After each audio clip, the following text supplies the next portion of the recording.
Paul, let's start with the new boy, Lars-Jorgen Salvesen, arrived yesterday. Tell us about him and why you brought him to the club. Yeah, well, we've been looking for a number 9 for a while, something different to what we've got. And he's different to what we've got, I think. Really energetic, which I like, obviously. Good in the air, wants to play between the sticks, which the amount of crosses we put in is crucial. And like the other strikers have all, contributed this season, but I just think he brings us something else. I do feel like at times we've put a lot of balls in the box and we probably haven't been as dominant in the air. That's definitely one of Lars's strengths.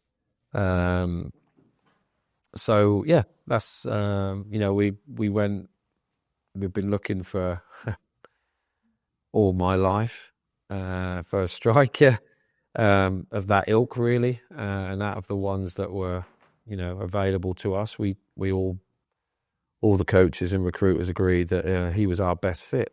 And then obviously I met him and spoke to him, and we've seen him live, and everything, fortunately for us, come together, which makes a pleasant change. He told us about the early conversations with you, the hour-long FaceTime, I think it was. At what stage in the process do you talk to a potential lease signing?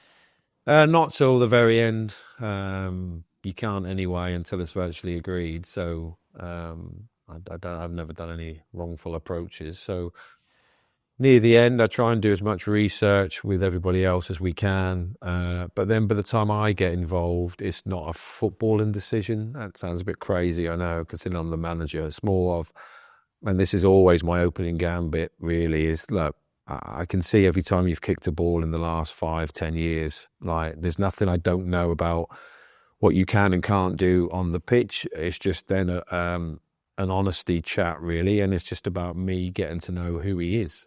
And I always, want to get to know him, and I tell him as much as I can about myself, because, if they're sitting and listening to me talking and they're thinking, cool, we might spend the next 3 years of our careers together. So if after 20 minutes I'm too much, then it's a good time to get out, in all sincerity. Like, does that ever happen?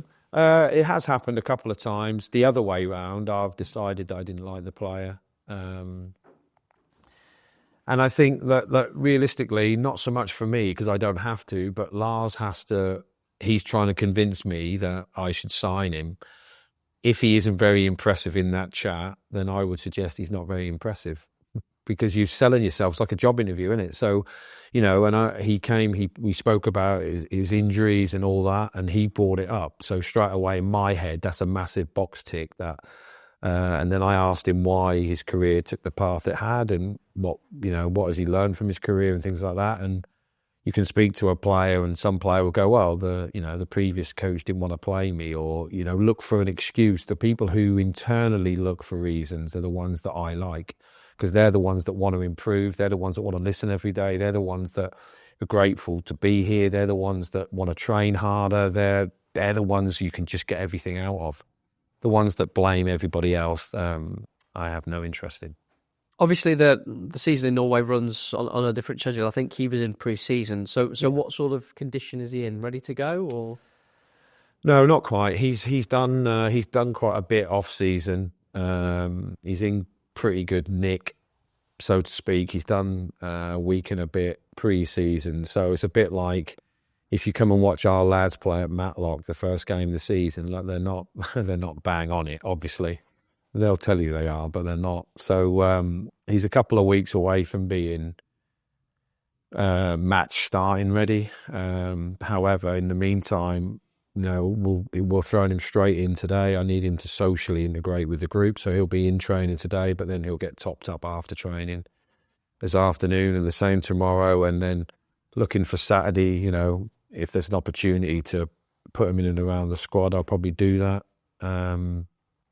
And if he's, fit and can chew gum at the same time, and I have an opportunity to stick him on for 10 minutes, then I will. If the game needs that type of player, why wouldn't I? So every game now, with the running to the end of the season, is crucial. And every point you get, every 3 points you get, every goal you get is is essential. So the sooner I can get, in my opinion, my better players on the pitch, the better. So we've got Cash back, Ryan Naomi back, David Ozo back, nearly. So it's beginning to look a lot more like the team that I want. Busy week for you. 2 home games to kick it off. Watford first. How important is this little run of fixtures? Yeah, they all are. I mean, look, I'm happy to talk about the elephant in the room. We're not in the best form. I know we didn't lose the other night. We lost on penalties, but we're not in the best form, and there's no way that I can positively spin that, apart from the fact, from my point of view, watching the games back, I've been reasonably happy with a lot, but we just haven't done enough to win games, and you have to win football games. So the next few games are important, but I don't feel like they're any more important than the first game. Every single game is important.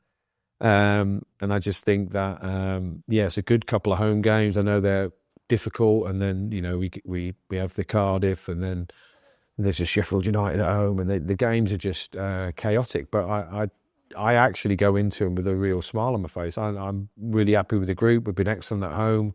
Haven't been as good away from home, but, quelle surprise, I don't think any team that gets promoted is that good away from home, really, honest truth. And in the same way, if you look at the FA Cup results, like most of the teams in the bottom 8 of the league were unsuccessful. It's just how it is. So I don't read too much in the Leyton Orient game. My bigger disappointment was that we, had a lot of players play a lot more minutes than we anticipated. So these 2 games are massive. There's no disputing that, and I enjoy the pressure of it. If not, you wouldn't do this job. And the lads enjoy going out and thinking, we need to win, and it's a nice way to play when you play on the edge like that. So these 2 home games especially are 2 that we really look forward to, and if we perform at a level, we give ourselves a chance, and that's all we do.